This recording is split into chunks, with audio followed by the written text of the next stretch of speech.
I mean, I've done some of the coolest things, but I've done some of those things with very, very shitty people, right? People that they're not like me. That's not who I am. And I've had an okay time. Like, they were cool experiences, but I've gone to places like Haiti with some of the best people in the world. I mean, just people that, it's not about money. It's about the experience and sharing that heart and that, you know, that labor together. And what I've realized is I'd rather go to the shittiest place on earth with the best people, because it's the people that make the party. And don't get focused as a young person or as an adult trying to chase things. Chase people.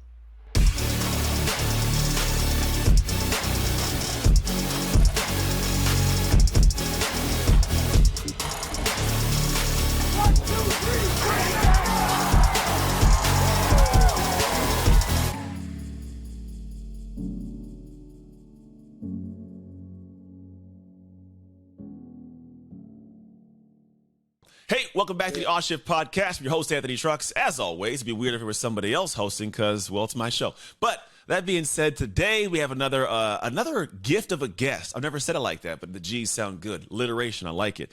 And today this guest is someone that I had the pleasure of being connected with from another friend of ours named Larry Hagner.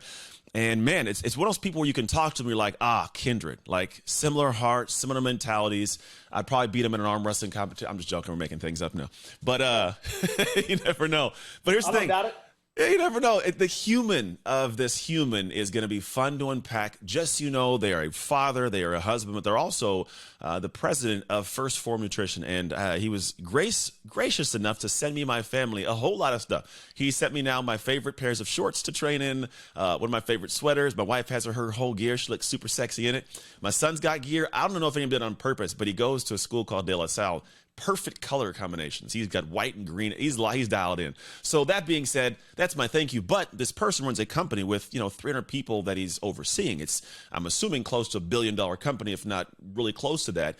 And this individual has gone from the ranks of being an everyday guy, like all of us. I like that he has humanity still in place. He's a former athlete. And so I know there's a lot of things that we're going to extract from what's allowed him to be successful, but also things that you can apply now that can allow you to find ways to navigate what's going on currently in your life, quite possibly. So without further ado, welcome to the show, Mr. Sal Frisella. How are you? I'm doing well. Thank you for the intro. That was smooth. That was good. I'm making it up as I go, bro. Nice, man. You like that? Man, Butter, baby. Silky smooth. I like it. Hey, I'm gonna do some voice acting. EA Sports. We're in the game or something like that. It's in the game. I'm gonna do those kind of things. Probably not. It sounds good. I'd hire you. Hey, let me come do it. Like, I'll do some voiceovers for some of your stuff. I'm just going. Hey, so here's the first question. We're gonna go. It's gonna be fun. I can already tell we're gonna have some fun. Let's do it. I'm walking around St. Louis. You guys are in St. Louis, right? Is that where you're at? Yes, sir. So I'm walking around St. Louis. I sit down at a coffee shop, and some cool guy in his cool Force Form gear, obviously you, sits down next to me and starts talking. Why should I listen to you? Well, why? That's a really good question. If I'd figured that out yet to this day, I think I might even have a chance of being successful. I think I try to give you an option of not to listen to me, because I'll just keep peppering you until you walk away. No, I think I've learned a long time ago that life is about the company you keep and the people that you surround yourself with, and meeting a stranger and having a great conversation never goes out of style. And True. I've met a lot of great people in random places that I'm still connected with to this day. And I think that's the beauty of today's world, and a great opportunity that we all have with social media is, I will talk to anybody, and I've learned that everybody's story is uniquely theirs, which makes it a great story. And learning to have that conversation and be comfortable, getting uncomfortable with another human, what you realize is that we're all the same. And so I don't know that I'll give you an option to not listen to me, but I do have a good story in relationship to this. I recently bought a farm, and I'm a concrete cowboy. I wear cowboy boots and a cowboy hat, and I drive a truck, and I think I'm Yeehaw. John Dutton on. Yeah, I think I'm John Dutton on Yellowstone. Yeah. But my neighbor out at the farm is Farmer Stanley, and Farmer Stanley's a 6th generation cattle farmer, and he didn't know how to take me at first. I got orange shoes on, I got the same shorts that I sent you I wear, and I got a pullover like this on, and it's bright blue and orange shoes, and I got backward hat and sunglasses, and at first I'm not his type, right? I'm a city boy. City slicker, yeah. I'm a city slicker, and I'm proud to say it after a few, conversations and really sharing some work together, right? Breaking a sweat and getting down in the trenches together and helping each other out in a time of need, much like neighbors should do. Yep. Stanley and I are now we're really good friends. And Good. I call him, I talk to him, we just split a cow, I buy his eggs. I am a friend of his, and we are neighbors. And I think, those conversations that you're speaking of really allow us to have some of the best relationships in life. And so I have learned never to shy away from a good opportunity to sit down next to somebody and hear their story. And so why listen to me? Well, I don't really know. Yeah, but we'll find out. I'm gonna give you the option to walk away. That's a good thing, though. I like that. I love the story in that, because that's true. I've had some neighbors that are amazing. We have new neighbors that just moved in across the street, and anytime they see us, they tuck back in the house quick. We have no idea if they're even home most of the time. I'm like, man, I am across the street from you. If you needed something, I'd help you, but I'd like to know your name. And so I like that you did that, because as much we're talking about neighbors that are, by our domiciles, our home, you also got neighbors that are people you see at work all the time. It could be neighbors that you happen to go to the coffee shop all the time and you see. But I think we miss out on the gold of humans' hearts and stories by just simply talking to each other. So I like that you actually do that in practice. It's not just a question I asked, and it's random. Couple things you alluded to. Go ahead. No, I think, what you realize, and I've had thousands of those conversations. Is that our stories are all uniquely different. However, they're all strangely the same. What you struggle with is very, very similar to what I struggle with.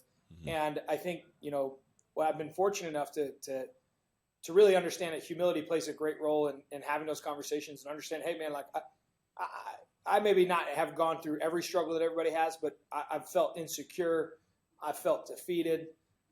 I felt like I'm not enough. I understand all of those things that everybody else kind of struggles with too. And I learned that, man, you can really make somebody's day by sitting down and I always say, God gave you 2 ears and 1 mouth for a reason, is you can listen to them and help them through that situation. And so that's why I greatly enjoy that opportunity to be able to sit down next to somebody. Where'd that come from though? That's something that, like, were you a talker as a kid and people were like, hey, shut up, Sal? And you're like, all right, and eventually started listening, or was it always something you had? I like to help people, and whether it's a physical lending hand, I'm the guy who I still cut my neighbor's grass when they're a little bit older and when they're struggling. I'll get out there and get it done. I'll go shovel their driveway when it snows.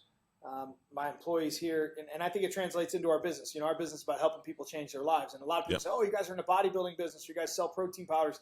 No, it's a vehicle. No, I help people try to earn confidence through changing their life, and that's what I am committed to as a human. It's what I love to do, and I think through experiencing that, like you said, former athlete, although I'd like to say still athlete, but I know what that means. Yeah, my bad. I know how that feels when my wife says it to me, so I just realized, my bad. No, just kidding. No, so I think I learned a lot of that in the locker room too. You'd sit down next to a guy, and as a young guy, and I know you know this well, is a lot of times relationship troubles, money troubles.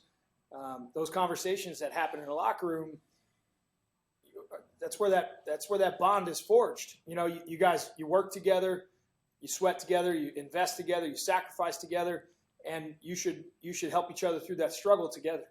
And I learned, I had a great deal of, I don't want to say enjoyment in helping people through those struggles, but I got through a lot of struggles in my life by having other people listen to me and my teammates listen to me, and that was valuable to me. And so what I realized is I could provide that same service to other people, my employees, customers. Yeah. And, listening to them and letting them know that they're not alone and letting them know that it's okay. And we'll get through it. And we can, as long as we're willing to, put in the work and make an adjustment, we can get through anything. Yeah. And I think that progress in life really just kind of steamrolled into, what we do for a living now, but just what I love to do as a human. Did you ever battle with that though?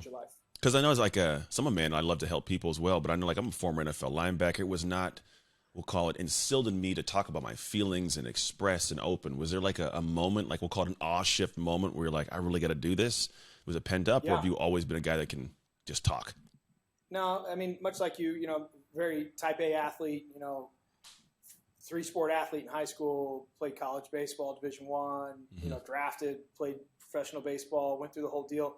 And I had a collision at home plate. And so my whole life was much like yours, I don't want to say on a silver platter, but very structured, very organized, and clear path. Clear path. And this is who we are. You know how it is. You walk into a restaurant, hey, you sit over here, and that was a tremendous life. And then one day, bam, I had a collision at home plate, and I broke my leg. And that collision at home plate was very humbling, and it didn't happen instantly. It happened. It transgressed over a long period of time. And what I realized is, I was not that human anymore, and I had identified as this, as this athlete, which was, above all, or however, you kind of make your mindset. And I realized that I was human, and I know that sounds really goofy, but and I was struggling. Everything was pretty easy for me. You'd go through baseball every day, like, hey man, I'm going to work out, I'm going to hit, I'm going to do the deal. And then one day it's not there. I didn't have it anymore. And I had to process a lot because my life had shifted dramatically. And, I went from living this life of thinking, man, I'm going to play on a big league diamond for the next 15 years of my life. I'm going to make all the money I need to make. I'm going to have this picture perfect life. I'm going to have all of the things that I grew up wanting, and bam, taken away from me just like that. And and I had to process it. And what I realized is, I wasn't giving life or baseball at the time. I wasn't giving it the respect that it had deserved because I wasn't paying my dues the correct way. And it took the gift from me, and I had to process that. And I think that shift allowed me to, go through that struggle alone and realize that I couldn't go through the struggle alone. I needed other people, and I needed people to talk to and listen to. And those individuals that helped me through that process and helped me through that huge transition in life. It wasn't money. It wasn't some special gift that they gave me other than just the ability to listen to me and help me process some information. And so, it changed my life so drastically that I realized, being a good leader, I had to possess those abilities to listen and help people through struggle. And that's what we do today. Is, I find somebody, I love, helping dads change their life. That's kind of like my little niche. And I can tell. Yeah. And I know what it's like to not be confident in being a dad or a husband, and look at yourself and not be happy, and feel down and feel like, what, man, my college, the best years of my life are behind me. And I know through listening to that, I've been able to process it myself, lead by example style attitude. And now I've made it my mission to use my 2 years and my gift of, listening to people and helping people through that transaction, hopefully change their life. And so, have I always been that way? No. When I was down and out and I got smacked in the face, I realized that none of us are bigger than one obstacle or one switch away from changing our life. Yeah. And that can go both positive and negative. And I want to be that conversation to hopefully switch for positive as many individuals as I possibly can in life. And so that's where that transition. The whole thing comes from. And it makes sense. That's usually we have to go through it to be able to talk to it, right? They say, I say, I don't know if they yet, but I'm like, you probably shouldn't start talking about the race they've crossed the finish line. So like, even with that mentality, there's a lot of people who are probably stuck there right now. I get the whole thing you're saying, dude. Like, I was like, NFL's done. Like, who am I without this thing? And where do I go? And I got this, I can just work real hard. But then you're faced with the fact that life is not what you thought it was when you're outside of the game of sports. So what do you think was unique to you? Or in a sense, like, let's talk to the guy who was in that place. It maybe wasn't sports, but lost a job, lost a relationship, and body's not in good shape. Who's like, nah, sounds good, but I'm not Sal, man. What do you tell that person who was in that funky place that you were in was like maybe the first step? Because I have this process called the shift method that we use to help people make these identity shifts. You already talked about the first stage, which is to see. How do you get this guy to see both where he's at and where he can go? Yeah, I mean, I think we all have a vision of what we want ourselves to be, right? And I'm a huge visualization person. I have a vision board that hangs in my office here. And, nice. I think you have to see it to understand where you're going, right? And Sure. You have to experience small taste of it to really see if you like it or not. And helping an individual, sitting down is, I think, relating to them is step one, right? If somebody's going to follow you through hell, you have to kindly explain to them what hell's like, being lead by example, which is one of our core values. And you alluded to this is, I don't speak of things that I don't understand, and I certainly don't teach on things I don't understand really well. And, experience is the greatest gift in life. And in order to have experience, you got to go through some of the things that we don't want to go through. You have to go through them in order to have that. And I think to help an individual go through it, you have to relate to them. And you have to tap into what it is that they want to be. Who do you want to be? And for me, I realized that I wasn't going to be the prototypical dad who said, hey, I'm going to do the dad bod and I'm going to go play softball and I'm going to play golf 3 days a week, or I'm going to go to happy hour, and I was becoming that person. And I had to be real honest with myself. And, I think that's a conversation that we, as fathers especially, need to really sit down and be honest with ourselves and have that conversation in the mirror and say, who do I want to be? And what type of man do I want to be for my children, whether they're boys or girls? Mm-hmm. And do I want to be the type of man that I want my son to respect and look up to? And do I want to be the type of man that I want my daughters to hopefully find a person who can fill my shoes and the man that they measure all other men against? Well, if you're going to be that person, you got to get to doing some work. And that wasn't a message that I had to tell somebody else. It was a message I had to tell myself first. Starts there. And that's right. And I was, I wasn't leading by example. And here I am. I'm in the fitness business. I was 265, 270 pounds. And, oh, really? I didn't know this. Yeah. And I was, I carry the weight well for a big guy because, I never get, yeah, you know what I mean? Like, oh, you're really that big? And I'm like, yeah, I'm pretty big, It's all in the trunk, bro. That's right. I got a lot in that trunk. So I call it the counterweight. But my thing being is, I wasn't the man that I wanted to be. Mm-hmm. And I had to come to terms with that with myself first. And so I had to figure out where I wanted to go. And I tell people this all the time about like going on vacation. You'll spend 2-3 weeks planning your vacation.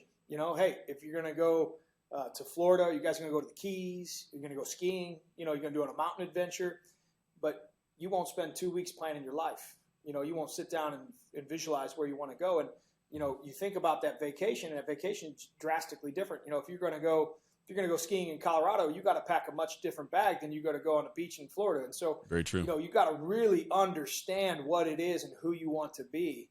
And for me to go through that process, I had to start with me, and I had to start with that conversation in the mirror. Yeah, and we all do. And I think that's the gift that I've learned is like, hey man, let's sit down, let's figure out who you want to be. Yeah, I like that you said you had the vision board stuff, clarity, man. It's funny, as I tell people, a lot of human beings, they know the city they want to be in, but not the address. Got an idea, but it ain't clear enough to move. And then we go to the second stage, which you're kind of alluding to, which is beautiful. You're like, how do you pack the bag? Because once you see, it's like, all right, for us, it's now we got to shift. We got to shift how we see, how we feel. Like, so what was that shift like for you once you took the ego off, said, hey, I'm fat, I got a lot of counterweight going on, and I'm leading this thing. I got to change some things. I'm going to shift in my life. What was that journey for you to get to the point of taking the actions? Well, I think, we all shy away from the work. I think it's innate in us, right? And I think, we get to the fork in the road, and unfortunately as a society, we are conditioned to take the lesser path, the easier path, Yeah, physiologically too. Yeah, right. I mean, it just in anything. It's just like, hey, what's most convenient? And I think, what I have learned, the respect that you earn for yourself, which is ultimately the confidence that you need to be able to do everything, is to take the hard path. When you training yourself, when you come to make that shift, it's like, hey, go left or right. If left is always the easy route, let's go right. Let's take a walk. And I have learned that through conditioning myself to take the path less traveled, I have learned to become. I've learned to become a little bit harder in the sense that a little bit more mentally tough, a little bit more conditioned. I've learned to be a little bit more sensitive because, in years past, I wouldn't listen, because as a type A male, I'm going to lead this relationship. Well, guess what? If you want to be a great husband, you got to learn to listen. So that was a harder path for me to travel. I had to learn that path. Yeah. And becoming a leader for people. I have 300 employees here. We got 12,000 reps. And so, there are a lot of people that are a lot smarter than I am. That's what I realized. And it's really hard as a type A male. So you get to the fork in the road. It's like, I know the decision. You have to look at yourself and maybe I don't know the decision. Maybe I'll ask my team here and rely on my team.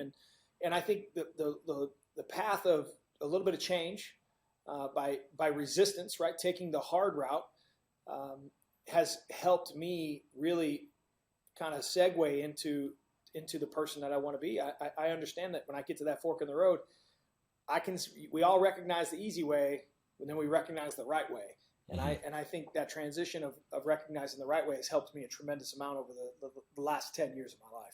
Yeah, it's honest right there, because I'm same way. I'm like, man, I could do this, and I want the alpha part of you is like, no, I got to be the leader, and I got to know everything, and I think that's one of the biggest hindrances is assuming that you have to have the answer. And I think what you're alluding to for everybody may is not, hearing this very specific is like, you as the leader is a strength in letting other people lead. It's in the areas of their strength. Yeah, and that's a direct answer to your ego question. Is I had to learn as a young leader, as a husband, a father of a son, like here I am, type A male. I might not know the answer, and that's a hard thing. And being able to ask somebody and rely upon somebody else, and realizing that they might have the answer, being able to express enough humility to ask that question. Again, that's another shift in life. And when you start really going down into these, Anthony, you start figuring out, like, now that you're asking these questions, these are great transitions of life, because that's a progression as a man. That's a progression as a leader. It's a progression as a husband. It's a progression as a father, of learning to, trust and build those relationships so that you can go through the journey together. And checking your ego that's a superpower, man. It's a hard thing to do. Yeah. Oh, yeah, man. Right. Telling me, man. I'm a man. I have a wife. We always have these back and forth. My wife's a type A woman as well. And like we both have these massive egos. And I find that I tell myself, my wife is the puzzle I chose to solve. So sometimes I must sit back, let her lead. And then we do vice versa. What's funny is you're kind of stating this. You ever seen that picture of like the structure of how a wolf pack works and how they travel places? I don't think I can't say. Oh man, I don't even know. I just popped it in my head when you're talking about the journey, and it's interesting how like the lead, like the alpha, he walks from the back. He's at the back. In front of him is more of like the we'll call it more able-bodied. In front of that is more of the elderly. And there's a pack in the middle and at the front. And the leader on the very very front ends up being one of like the younger next to take over kind of people. And so it's like the way you're stating it it kind of gives a visual to the aspect of the best leaders are leading at the back, guiding those who he's trying to get to go where they're supposed to go, and letting the pace be set in a different manner. And it's a big ego thing. I pull that thing back, I let people go, but then there's a guidance and a fluidity to life that makes it more beautiful. When you have, no, go ahead. I want to know what you think about that. No, that was there again is another shifting moment of my professional career. I wanted to lead from the front, because like there's everybody says lead by example and lead from the front. We've all seen the GIF or the image where the guy's in the back using the whip, and where the real leader's out front. Well, I really took that to heart. Well, I have to be at every meeting, and I have to be at every event, and I have to be out in front, which comes with all the credit, and it comes with all the blame, and I'm fine with that. But what I realized is that in order to allow your tribe to grow, or your pack to grow in this instance, you have to be willing to relinquish that power to the lead man, and you got to rotate it around, and you get a better pack because you're sharpening and building these guys to be better tools in the toolbox, and they give you respect because you're giving them the keys to the kingdom for a little while, and they have a deeper respect for you. Now you're getting to test their limits, and that ego check down for even with your marriage and your life. Like I let my queen, and being able to give her those keys and run our household it's hard, but I can tell you it's built a foundation that is unshakable. So I dig it. It's a great wolf pack analogy, I guess. I like it, man. It wasn't my idea. Wolves figured it out. I'm not gonna take any credit for it. But what's funny is like for me, like the marriage, the home thing, I think there's a beauty and this is, maybe you can attest to this. I find that I feel more free as a man in a very locked in relationship, if that makes sense. Like there's a relinquishing of certain stressors. I'm also not out chasing tail. Like, I also have this like a base of home that I'm working for, and I come home and I got to worry about, I'm coming home and I got to like do all these extra things for this new, so I'm like, a lot of guys like, I don't want to be confined. I'm like, man, you find a good partner, you actually find that you go faster in life. And a lot of that comes with the back and forth, especially nowadays, with finding out who's leading, when they're leading, where they're leading, and relinquishing power to free up space to be powerful where they need you to be. So I like that you talk about it. I like that you frame it as queen. It's pretty cool. I have a great analogy for that story. And as a young athlete, right? 21, 22, I'm a St. Louis kid. I played in the St. Louis Cardinal organization, so like you go to, we go to the bar and, you know how it goes. And, and I was in a new relationship every week or every night or however you want to look at it. I was in a different bar doing a thing, right? Running the game. And my Uncle John, he used to tell me, he said, in order to be king, you must first have a queen, Sal. You're going to learn that in life. And I used to be like, Uncle John, if you were going through what I was going through, you would never say that. And, 20 years later, as I sit here, I'm 40, almost 41, I have the best marriage that I think you could possibly have. I love my wife. And I realize what he said is exactly true. Yeah. In order for me to be king, I have to make her queen, which means that I have to let her lead, because then she'll prop me up to be king. That means I have to support her. That means I have to be there for her.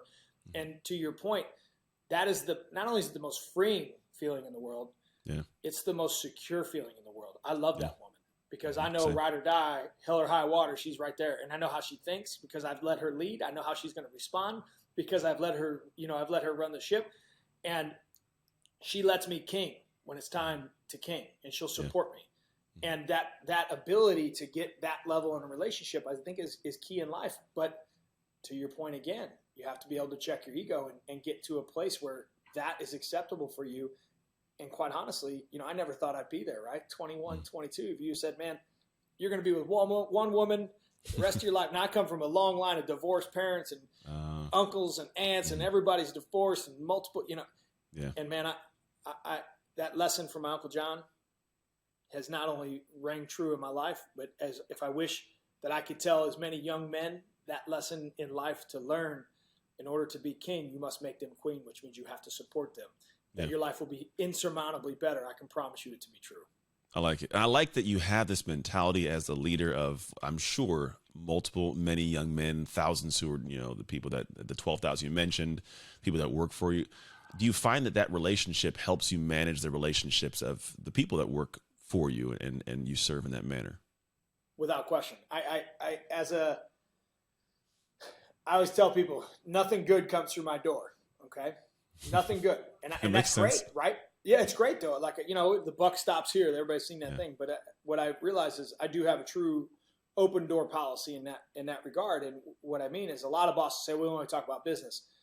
I give my people time. We talk about whatever you want, because some of the biggest stresses in life, you and I both know this, are relationships and money. And I have a master's degree in two things, and none of them have anything to do with with supplements. And it's not a degree that you learn from a university, but I deal with humans' problems all day long. And I can tell you that they are money and relationships, and they are always the same.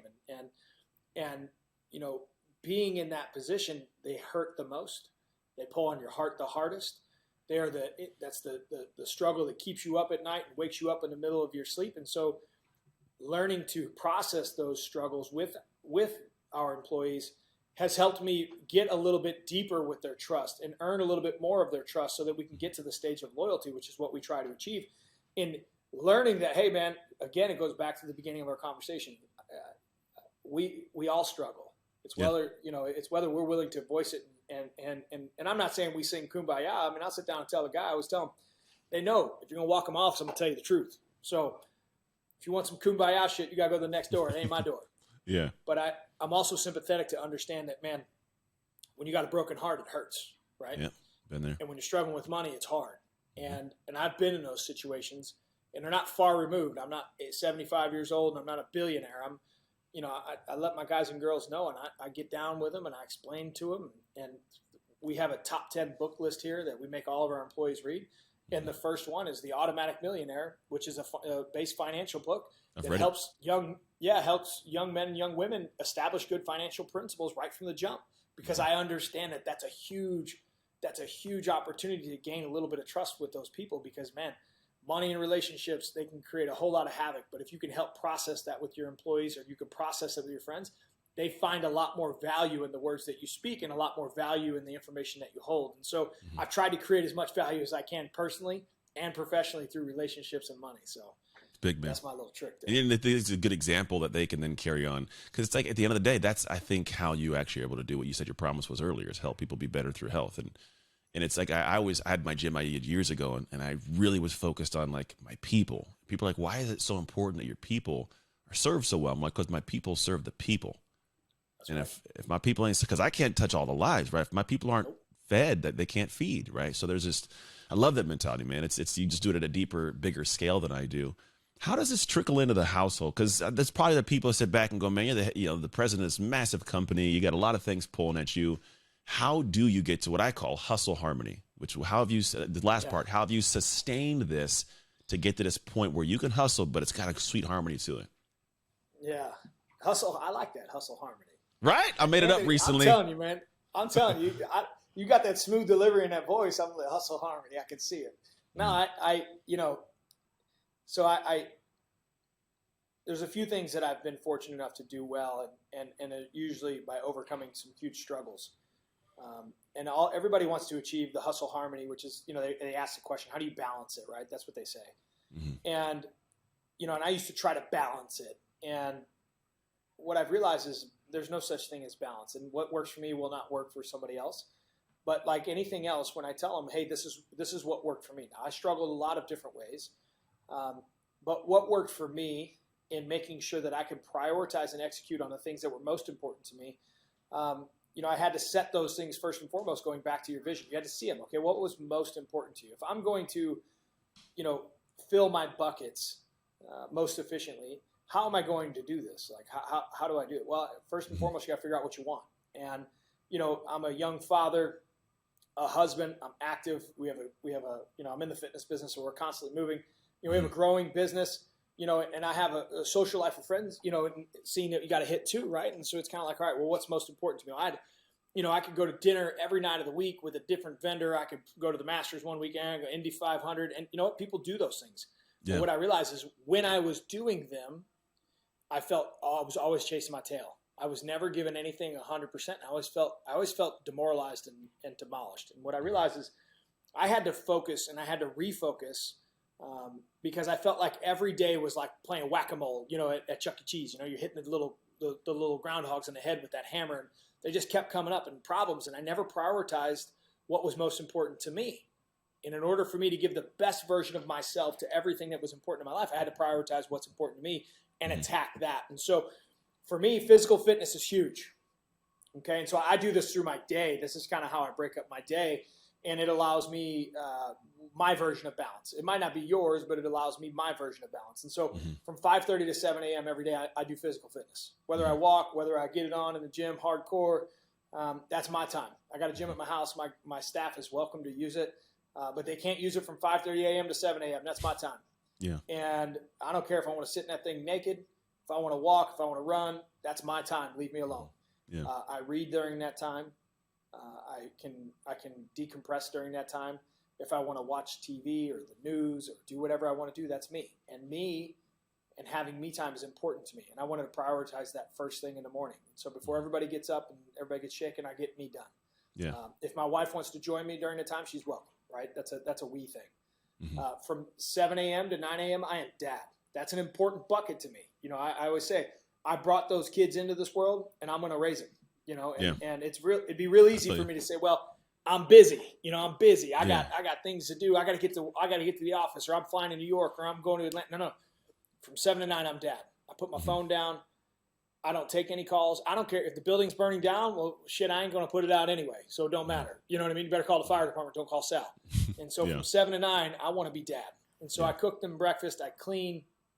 I get them set up. And at 9:01, man, when I walk out that door, I'm hammering that phone. You bet. From 9 a.m. to 6 p.m., I am business because I love business. It's one of my buckets. I am addicted to business. I got an addictive personality, and I love these guys and girls I go to work with every day. My job is to give them what I can to win. I don't play golf during the day. I don't go to lunch during the day. I don't do anything that's not progressing this business or adding to this business between the hours of 9 a.m. and 6 p.m. Never. Yeah. Never. And I don't shake that. I'm not dad when I'm at home or when I'm at work. I'm not husband when I'm at work. I am Sal, the working bee, when I'm at work. 6 o'clock to 8 o'clock, I'm dad. I'm back in it, baby. I get home, I put my phone down. If you're on the phone with me and I'm walking in my door and it's 6:01, I will hang up on you. That's it. Hey, I got to go. And I keep moving and I transgress. I go into cooking them dinner, showering them. I want to be present as a father. And that's important to me because, again, that's my bucket. You got to think out of the whole day, I really only get 4 hours with my kids. Well, I got to be present, man. And it's real easy to get on your phone and mess around and do the thing. But we're going to have that much time, a real quick minute to be with our kids. And I want to make sure that I don't want to regret that, And so I have to refocus on that. But that's something that I do. When kids go to bed about 8 o'clock, it goes at 8, becomes 8:15, becomes 8:30. And from 8 till 10 o'clock, I'm husband. And that's when I let her queen. I get to lead all day long. I'm the master of my domain. I do anything I want. I make the rules at home. She makes the rules. Yeah. From 8 to 10, that's her time, man. You want to watch Real Housewives or what? Sure, I'll watch it. I don't care. I know what that feels like. Yeah. That's right. And that's part of the deal. And so I want to be a good husband. And that's important for me to be present. It's important for me to be next to her and listen to her and help her. And so that's how I create my balance. Those are the 4 things that are most important to me: myself, my kids, my business, and my wife. I very rarely shake that category. You know what I mean? Yeah. Very, very rarely. Saturdays, Sundays are wired almost the same because I'm here every day. And so, but that's part of my balancing beam, right? My hustle happiness, as you will. And so, does that work for everybody? No. But what I do realize is prioritizing what's most important to you, and then do not gray those black lines. That's right, black and white, and play inside those rules. And when you attack, because that's what I do well, is like, if you put me on something, I ain't going to get out of it. I'm going to stay in it. And so if I can stay inside these rules, I know how to play the game. And so I just try to stay, I establish my boundaries, and I attack. And I think for a young individual, I wish I had learned that earlier, because I've made a lot of progress. And I tell people, how'd you create it? How'd you make that harmony? Because it sounds good, right? I'm like, I dialed in. I wouldn't think it would fit my life perfectly, but like you said, it's okay. Was it a trial and error thing? Was it like, I'm setting this, you've locked it in? Like, how did it meld into what it is now? Because I felt like I was failing every day. At the time I was running a $100 million business, and I felt defeated every day because I always had a list of 100 things to do, always. Yeah. And I am so driven. And what I did is I started becoming the father that I promised I never would be. I was never present with my wife and kids. I was out, I was gone. And I wasn't out running around. I was working, and I would sell myself on this great idea. Like, well, I'm building an empire for my kids. Been there. Well, I got news, man. I don't know if can you cuss on this show? Cause I got, hey, why not? Sorry, Joe. But my thing being is, like, your kids don't give a fuck if you're rich or not. Your kids care that you're there. Your kids care that you're present, that you're father, that you kick the ball with them and you play catch. Like, and I had a hard time transitioning out of that, cause I want to be successful for my family. And what I realized is my family needed me to be present for my family. Yeah. And when I found that internal hole, I had to make an adjustment. I had to prioritize what was most important to me, and I attack it. So I tell my guys all the time, I'm always going to have a laundry list of things to do. You're always going to have a 1 through 100. But at 6 o'clock, I'm shutting mine off. You know what I mean? Like, and that's it. And they're going to be it's not going to burn down overnight. It'll be that's right. Tomorrow. They're going to be there tomorrow. And if I'm true to myself and I'm giving you everything I got between 9 and 6, I'll get through it, and I'm going to get them done. And I've learned that, by not even going to lunch, right? Like, I don't go to lunch. I eat right before we got on. It takes 10 minutes. I eat lunch. If I save an hour and a half, 3-4 days a week, and I can do that over 10 years, I'm 5-6 years ahead of somebody else, who's been doing it for 20 years. So I'm 46, 47 by the way of work years. So by me prioritizing what's important to me and attacking that, I'm able to progress faster. I'm able to get where I need to go faster. And so I don't need to be successful.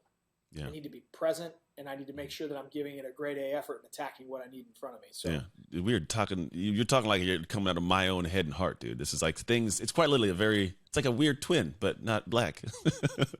I get pretty dark in the summer. yeah, I get pretty light in the winter. It ends up being because I say the same thing. I'm like, the way that I dial in and I work my counter. People have all these ideas, and I'm like, man, the most important thing is, do you execute in the time you've set to execute? Or even set time to execute. Because for me, I find that, like you said, I will get in, I'll get focused, and if I have 6 hours, I'm going to get 6 hours. But you have 6 hours, you do 2 hours. So at the end of a year, I got 3 a year one. It's just a mentality. I like that, man. Well, time's our most precious resource, and that's what you realize. As the older you get, the more you regret that you wasted the time. And so the more respect that I have, and the fact that I was 2 minutes late because I was downloading Chrome, because I literally work 10 minutes to my calendar. Like, I'm working through it. So, like, next thing comes up, bam, and I'm in. Like, I was like, I can't disrespect this man's time. That's how I think, because Same when here. somebody disrespects my time, if somebody's 10 minutes late to a meeting, a Zoom call, I'm out. I'm gone. Yeah. I just keep moving. Mm-hmm. And when you establish respect for your own time, what you realize is people will start to respect your time. True. And that's a huge transition, because now we don't mess around. We get Mm-hmm. 30 minutes. That's what I tell my guys. Hey, we get 30 minutes. You can ask me anything you want. But at 12:30, your ass is out that door. I'm bringing somebody else in. Yeah. So, hey, make it done quick. We cut out all the small talk, which is fine, but we're not progressing there. You know what I mean? Hey, my job's to help you. Your job's to figure out what you need help in. All right, let's get to getting this done. And so, when I started taking life serious, Anthony, my life started changing drastically, and I started attacking what was most important to me. And guess what? Those are the most valuable things in my life. And I don't have a big social life anymore. I don't go, to dinner and I don't fly around the country, and I got opportunities to do all types of cool things. I don't do them because they're not important to me. I get it. They're things that are important to society, but not important to me. And I think as especially as, humans and males in today's society with social media, it's like, well, I gotta go do that so I can take a picture for the Instagram. No, listen, nobody gives a shit about that. That's the truth. They give a shit that you're a good dad, and they give a shit that you're a great leader and a great husband. The core principles of being a great man. That's what people care about. They don't care that you went to the Masters. They don't, especially at the sake of going to your son's baseball game. Mm-hmm. And that's the thing that you got to learn to check your wants and needs versus, your legacy's wants and needs. And that's a different way to look at it. Instant gratification, right? We go down to that T in the road, go left, instant gratification. Mm-hmm. Go right, make the sacrifice. Yeah. Go to your son's football or baseball game and go invest in being present in their life. They're done, but you dialed in. That's right. It's honest. It's the truth, because I tell people right now I'm in season of dad. I'm focused on the same things, man. It's this mentality of like, no one cares. I'll forget to take pictures when we do stuff. I'm in the same boat there. And it's a thing. The thing is, for me, I want my kids to want to come home for the holidays. And if I haven't taken the time to spend with them, because I lost my marriage by doing some of the same things, where I was like, I'm just focus on work, and then like, we just want dad and husband home. And so I dropped the ball enough to realize, don't drop the ball again. So I live in that same mentality. Man, we're coming close to time, and I don't like that we have to end these conversations. But there's two more questions. Don't end it. We can keep moving. We'll keep going. What I have a top of the hour thing, and I know you do, but we're not even rushing. Believe me, we've covered a massive amount of cool things with you. But I do know there's two places I want to poke the heart. One of them we'll call it left brain. So left brain is, I'm in that same coffee shop, and I can't respond to you. You got maybe a minute or less, whatever, to express to me one thing that will help my life, and then you're going to get up and walk away, and I can't say anything. You're just going to drop it and walk out. What is this thing?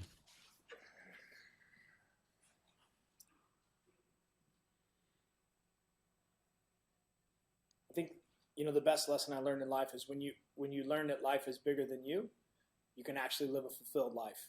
And it's very easy to go through life in a very narcissistic manner, and I think that's okay. And I think a lot of times we get shunned from that. But what you realize is we is better than me. And together we are stronger, going back to your wolf pack. Together we are stronger as a society. Together we are better as a team. Together we are better as a family. Together we are better as a marriage. And together we are better than one. And I think when you make a friend, you make a sale. When you make a friend, you make a community.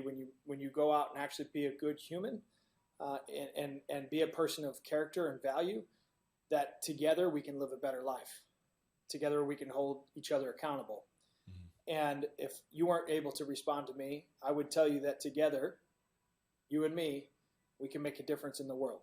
And I know that's in today's, right now, when the world's flipped upside down on its head, they want to pin us against race or religion or politics, but that's not true. You and I are cut from the same cloth. We bleed the same red. We are the same. Yeah. And I want what's good for you, and you want what's good for me. And I'm telling you, I'm here for you, and I'm going to need you to be here for me. And together we can win. I dig it, man. When you go fast alone, you go farther together, man. Like the wolf pack. Right. Same concept. Right. Before I ask the last question, if people are like, I like this guy's style, man, where can I send them to find out more about you, pay attention to what you're part of? Yeah, so I'm most active on Instagram. Mr. Frisella is my Instagram handle, MRFRISELLA. Now, I've been around Instagram for a quick minute, so back then you didn't put your real name. True. And so back then you had like a name. And since somebody's got my name and they're trying to hold me hostage. Oh, yeah? Yeah. So we're in hostage negotiation. Yeah. But our company is First Form at wildest. We have an app, the First Form app. If anybody's interested in changing their life or learning about nutritional health, counting macros, need a personal diet coach, we have 27 people here on staff that will help you personally move through that change of life. And it's not a diet, it's a lifestyle adjustment. That's what we say. And so, if you're struggling out there and you're looking for some help, I'd love the opportunity to be able to help you. And, I'm on Facebook at Sal Frisella, SALFRISELLA, and quick Google search. You can check. We got a podcast. My brother is a real AF. We talk all things life, fitness, politics, business, anything you're probably not supposed to talk about. We hammer down. So I like it, man. I like it. Last question. Are you ready for it? I'm ready. I'm always Check it out. Here we go. Here's the question. What promise did God make to the world when he created you? I would like to think that God made a promise to the world when he created me that the loyalty that this man will bring to his friends and family is unlike anything else, unmatched. I have a commitment, I believe, to leave this world a better place than I found it. And it's not just with my family. It's not just with our company. It's not financial success. It's making the world a better place. And I feel that obligation to my soul. We have an orphanage in Haiti. I have 47 little kids that we are responsible for solely: food, water, shelter, medical attention.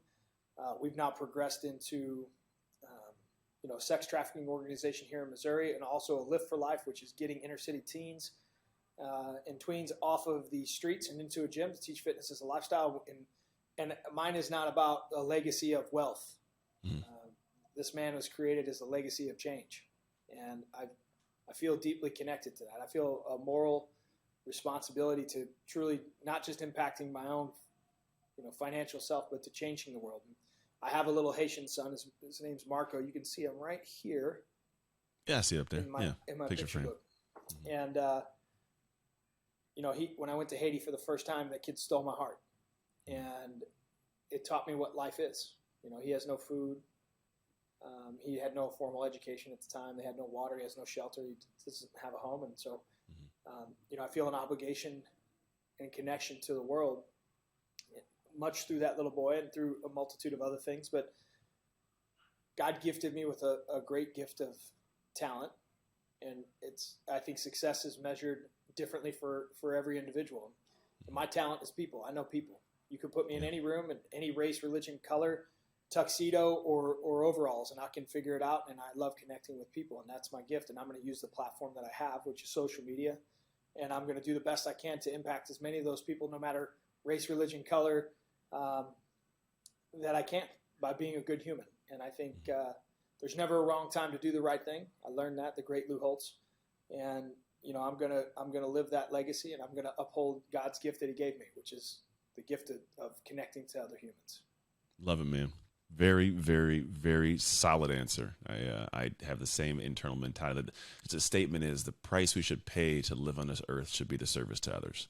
Because it's when you get to a certain point of abundance and you're experiencing joy, it's like the next level of joy is to give of what you have, and you find that next piece you're looking for. So, dude, it's awesome. Can I share a quick piece on that?